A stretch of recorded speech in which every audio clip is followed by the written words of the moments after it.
Welcome back to the horror of video games. Today I'm talking about why I believe Chris to be the better character than Jill.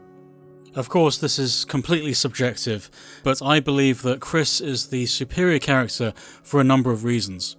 I'd say the first main reason for this is because the story for Chris is bleaker than Jill's campaign, really, because you start the game in the mansion and Barry is dead straight away. There is no explanation what happened to Barry. He's been eaten by dogs. It's immediately bleaker, it's immediately darker than the Jill campaign, because Barry's alive and ultimately Chris is alive as well. So immediately, from the very word go, the Chris campaign is very, very dark in comparison.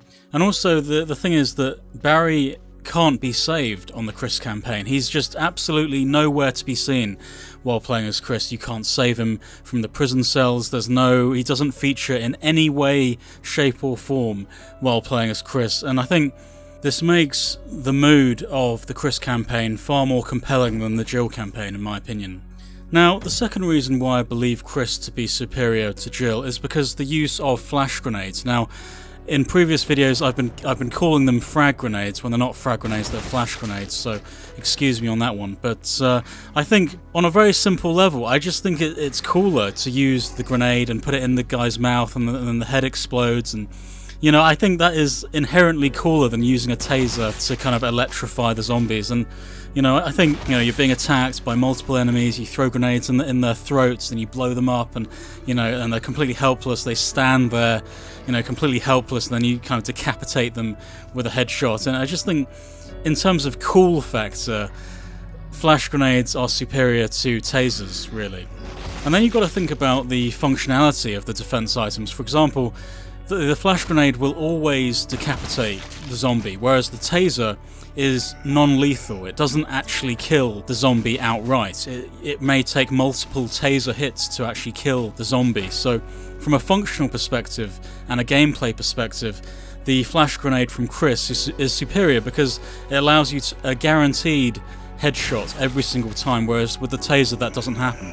And also on harder difficulties, I think the flash grenade is actually superior to the taser because you need to, when you're planning ahead with kind of harder difficulties, you have to think, I need to be absolutely guaranteed sure that I'm going to headshot this zombie, and I've got X number of flash grenades and there's X number of zombies. I need to know exactly how I'm going to deal with all these zombies. But if you've got tasers, it doesn't guarantee you anything. So I think when you're playing more strategically, more tactically, it's important to know exactly what your resources can do. So you need to know for sure that this grenade is going to absolutely for certain stop this zombie from becoming a Crimson Head later on, and this is why flash grenades are more useful than the taser in this game. And the next argument I want to say is that actually the game is more challenging as Chris.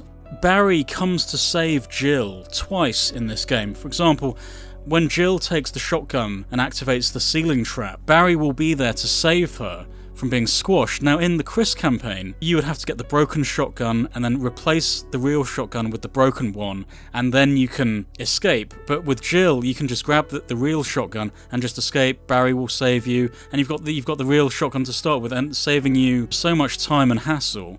So, in terms of that example, it's easier as Jill. The game is easier. And then the second example of this is with Plant 42. Not only do you get to mix V-Jolt, which I think is a very tedious part of the game, very boring part of the game.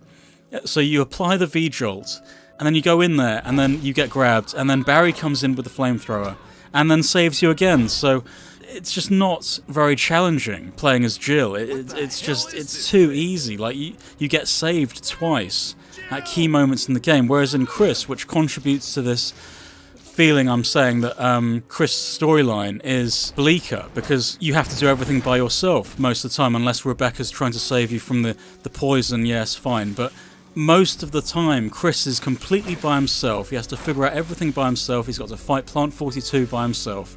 So it's because the Chris campaign is more challenging. That's why I find it a more interesting option than playing as Jill. And this theme with Jill is that it's you that's being saved by someone else. Barry is saving you. But with Chris, it's the opposite of this, actually. And, you're the one saving Rebecca. No one is coming out to save Chris. It's like it's an inversion, almost, that Jill is being saved, and then Chris has to save other people. So it's completely opposite in these two examples. I think the fact that Chris is completely by himself all the time, doesn't have Barry for company. Rebecca comes in from time to time, yes, but it's this feeling of isolation is much, much stronger as Chris than with Jill. This feeling that you are completely alone in the mansion. You are completely by yourself, and you've got to figure out everything by yourself and kill everything by yourself. And it's this feeling of isolation as Chris, which makes his story far scarier than when playing as Jill. Because Jill, intermittently, Barry will come in and have a conversation, and Barry will give you acid rounds for your grenade launcher, and Jill has a grenade launcher. I mean, it's ridiculous. I mean, for me, it seems like Jill having the grenade launcher is overpowered. Yes, I know the taser is non-lethal, so they've compensated it with incendiary rounds for the grenade launcher. Yes, I'm aware of this, but you may get, 24 grenade launcher rounds throughout the whole game, whether they're standard rounds or acid rounds or incendiary rounds. You will get like 12 to 24 grenade rounds throughout the whole game. I think this is unfair. I mean, Chris only has the flamethrower for about 2 minutes, maybe 2 seconds. Chris has the flamethrower for like a moment, and when he's fighting the spider, and then he has to put it away again. I mean, I think that's really unfair. That Jill gets the grenade launcher like really early. Like as soon as you've got the armor key, you can get the grenade launcher from Forrest, the dead team member, and then Chris only gets the flamethrower for like a few seconds. This is not fair, really. So, the flamethrower is vastly superior to a grenade launcher. But anyway, and the next thing I wanted to say about Chris is the fact that probably one of the main reasons is that he only has 6 item slots. Now, you may not think this is a big deal, but having fewer item slots means that it changes the game into a far more tactical experience as Chris, because as Jill, you don't need to worry about it, really. You've got 8 slots as Jill, you've got the lockpick, which makes your life so much easier, and Chris only having 6 item slots makes the game inherently so much more difficult for Chris, and far more tactical, because there are more sacrifices made by Chris, like, shall I take this or shall I take that, and I've only got 6 item slots to use, whereas Jill has 8, so immediately the Chris game becomes far more tactical, and more sacrifices are made, and that inherently makes a more interesting gameplay experience. And you may say to me that Rebecca is there to heal Chris throughout the game. After you've saved Richard, you can go back to Rebecca and she'll heal your wounds and stuff. And you can say, oh, doesn't this make the game easier?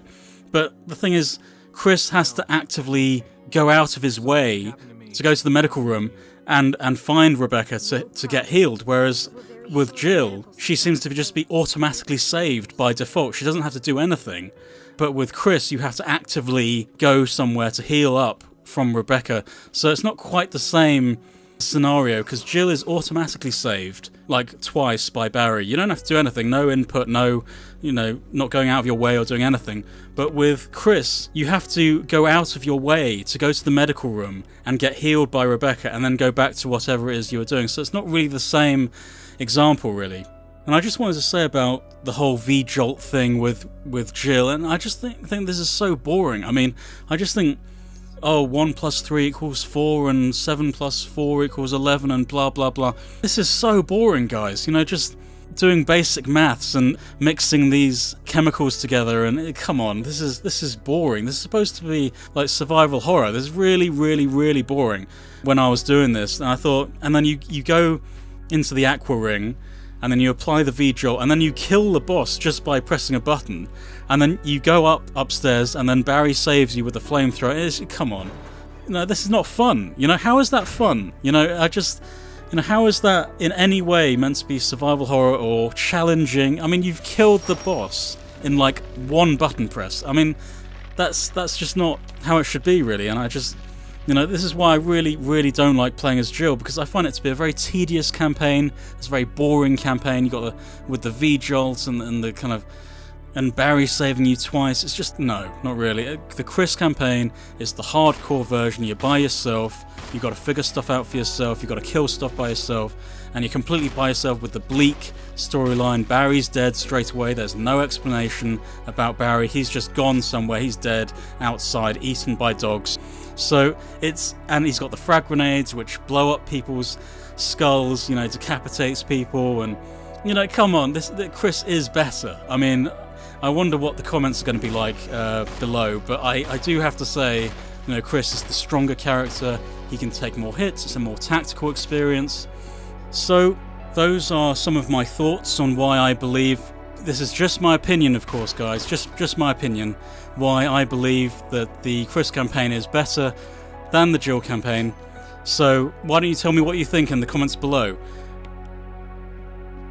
Okay, so that's the end of the video. Hope you enjoyed it. Don't forget to comment, rate and subscribe. You can tweet me at thehorrorofvg, or you can see my blog at thehorrorofvideogames.com. See you next time.